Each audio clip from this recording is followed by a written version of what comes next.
Hi friends, welcome back. ಇವತ್ತು ನಾವೊಂದು without tassel crochet design ಯಾವ ರೀತಿ ಮಾಡೋದು ಅಂತ ನೋಡೋಣ. ಹಾಯ್ ಫ್ರೆಂಡ್ಸ್, ನಾವಿವತ್ತೊಂದು ಕ್ರೋಶಾ ಡಿಸೈನ್ ನೋಡೋಣ. ಇದು ಪಿಂಕ್ ಕಲರ್ಗೆ ಗೋಲ್ಡನ್ ಡಿಸೈನ್ ಇದೆ. ಸೊ ನಾನು ಇದಕ್ಕೊಂದು ಸಿಂಪಲ್ ಆಗಿ ಒಂದು ಕ್ರೋಶಾ ವಿದೌಟ್ ಟೆಸಲ್ ಯಾವ ರೀತಿ ಮಾಡೋದಂತ ತೋರಿಸ್ತೀನಿ. ನೋಡಿ, 6 strands ಆಫ್ ಥ್ರೆಡ್. ನೋಡಿ, 10 ನಂಬರ್ ನೀಡಲ್. ಆಮೇಲೆ ನೋಡಿ, ಮೊದಲಿಗೆ ನಾವು ಸಾರಿಗೆ ಲಾಕ್ ಮಾಡಬೇಕು. ಇದರಲ್ಲೇನು ಜಾಸ್ತಿ ಏನು ಡಿಸೈನ್ ಇಲ್ಲ, ಸಿಂಪಲ್ ಡಿಸೈನ್. ಯಾರು ಬೇಕಾದ್ರು ಬಿಗಿನರ್ಸ್ ಕೂಡ ಟ್ರೈ ಮಾಡ್ಬೋದು. ನೋಡಿ, ಮೊದಲಿಗೆ ಬಟ್ಟೆಗೆ ಲಾಕ್ ಮಾಡ್ಕೋಬೇಕು. 2 ಸಲ ಬಟ್ಟೆಗೆ ಲಾಕ್ ಮಾಡ್ಕೊಳ್ಳಿ.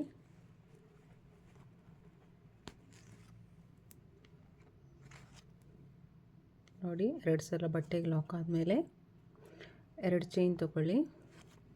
1 2.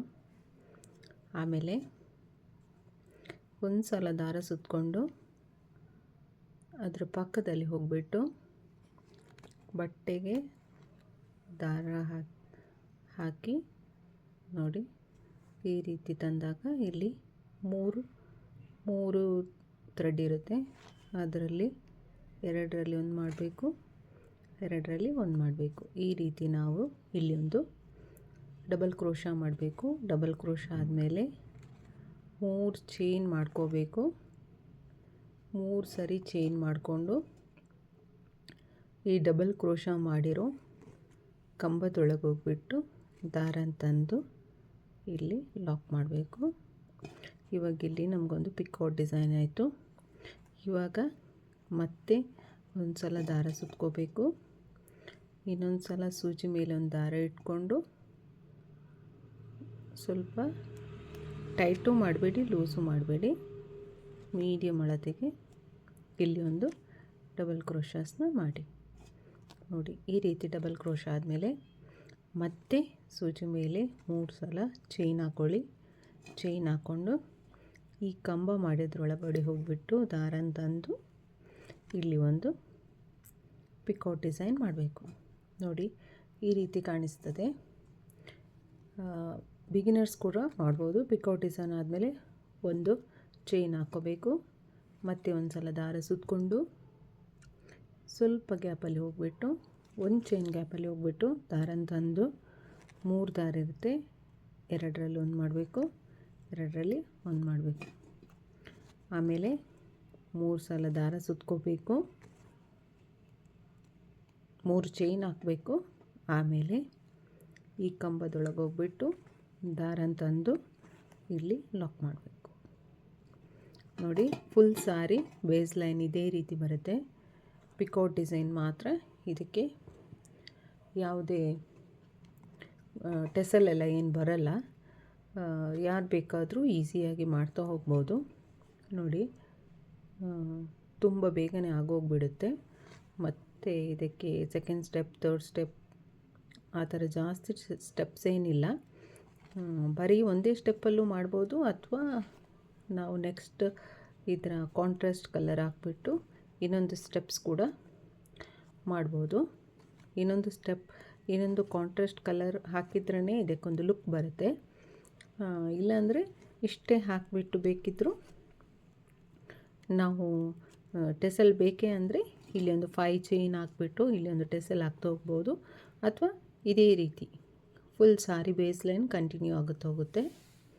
ನೋಡಿ, ಫುಲ್ ಕಂಪ್ಲೀಟ್ ಆದಮೇಲೆ ನಾನು ಯಾವ ರೀತಿ ಕಾಣಿಸ್ತದೆ ಅಂತ ತೋರಿಸ್ತೀನಿ. ನೋಡಿ, ಫಸ್ಟ್ ಸ್ಟೆಪ್ ಕಂಪ್ಲೀಟ್ ಆಗಿದೆ. ಇದರಲ್ಲಿ 2 ಸ್ಟೆಪ್ ಇರೋದು. ಯಾವುದೇ ಟೆಸಲ್ ಎಲ್ಲ ಏನೂ ಹಾಕ್ಲಿಕ್ಕಿಲ್ಲ. ಬಿಗಿನರ್ಸ್ ಕೂಡ ಇದನ್ನು ಈಸಿಯಾಗಿ ಮಾಡ್ತಾ ಹೋಗ್ಬೋದು. ಜಸ್ಟ್ ಪಿಕಾಟ್ಸ್ ಡಿಸೈನ್ ಅಷ್ಟೇ. ನೋಡಿ, ತುಂಬ ಈಸಿಯಾಗಿ ಬೇಗನೆ ಒಂದು 1 hour ಒಳಗೆ ಹಾಕಿಬಿಟ್ಟು ಮುಗಿಸ್ಬೋದು. ಇವಾಗ ಸೇಮ್ ಡಿಸೈನ್ ನಾನು ಇನ್ನೊಂದು ಕಲರಲ್ಲಿ ಇದರ ನೆಕ್ಸ್ಟ್ ಸ್ಟೆಪ್ಪಿಗೆ ಮಾಡ್ತೀನಿ.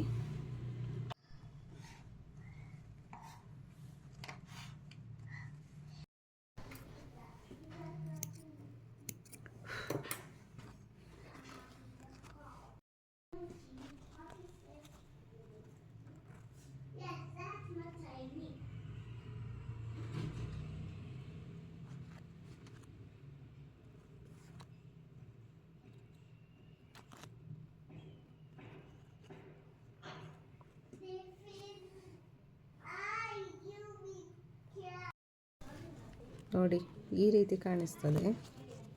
3 ಚೈನ್ ತೊಗೋಬೇಕು. ಈ ಹಾಫ್ ಡಬಲ್ ಕ್ರೋಶ 2 ಸಲ ಹಾಕಿದ್ವಿ ನೋಡಿ, ಅದರೊಳಗಿಂದ ಹೋಗಿ ದಾರನ ತಂದು ಇಲ್ಲೊಂದು ಪಿಕೌಟ್ ಡಿಸೈನ್ ಮಾಡಬೇಕು. ಇದೇ ರೀತಿ ಫುಲ್ ಸಾರಿ ಫಿನಿಶ್ ಮಾಡ್ತಾ ಹೋಗ್ಬೇಕು. ನೋಡಿ ಒಂದು ಸಲ ದಾರ ಸುತ್ಕೋಬೇಕು. ಈ ಕ್ಯಾಪಲ್ಲಿ ಹೋಗಿ ದಾರನ ತಂದು 3 ದಾರ ಇರುತ್ತೆ, 3 ದಾರನ ಒಂದು ಮಾಡಿ ಹಾಫ್ ಡಬಲ್ ಕ್ರೋಶ ಮಾಡಿ, ಆಮೇಲೆ ಇನ್ನೊಂದು ಸಲ ದಾರ ಸುತ್ಕೊಳ್ಳಿ. ಇಲ್ಲಿ 3 ದಾರ ಇರುತ್ತೆ, 3 ದಾರನೂ ಒಂದು ಮಾಡಿ, ಆಮೇಲೆ 3 ಚೈನ್ ತೊಗೊಳ್ಳಿ. 3 ಚೈನ್ ತೊಗೊಂಡು ಈ ಹಾಫ್ ಡಬಲ್ ಕ್ರೋಶ ಏನು ಮಾಡಿದ್ವಿ ಅದರೊಳಗಿಂದ ಹೋಗ್ಬಿಟ್ಟು ದಾರನ ತಂದು ಇಲ್ಲಿ ಒಂದು ಪಿಕೋಟ್ ಡಿಸೈನ್ ಮಾಡಬೇಕು. ಇಷ್ಟೇ ಡಿಸೈನ್ ಫುಲ್ ಸಾರಿ ಕಂಪ್ಲೀಟ್ ಮಾಡ್ತಾ ಹೋಗಬೇಕು. ಇದಕ್ಕೆ ಯಾವುದೇ ರೀತಿ ಟೆಸೆಲ್ ಅಥವಾ ಏನೂ ಇಲ್ಲ. ಸೊ ನಾನು ಫುಲ್ ಫಿನಿಶ್ ಆದಮೇಲೆ ಯಾವ ರೀತಿ ಕಾಣಿಸ್ತದೆ ಅಂತ ತೋರಿಸ್ತೀನಿ. ಫುಲ್ ಫಿನಿಶ್ ಆದಮೇಲೆ ಈ ರೀತಿ ಕಾಣಿಸ್ತದೆ ನೋಡಿ. ಯಾವುದೇ ಟೆಸೆಲ್ ಹಾಕಲಿಕ್ಕಿಲ್ಲ, ಬರೀ ಕ್ರೋಶದಿಂದಲೇ ಮಾಡಿರೋದು.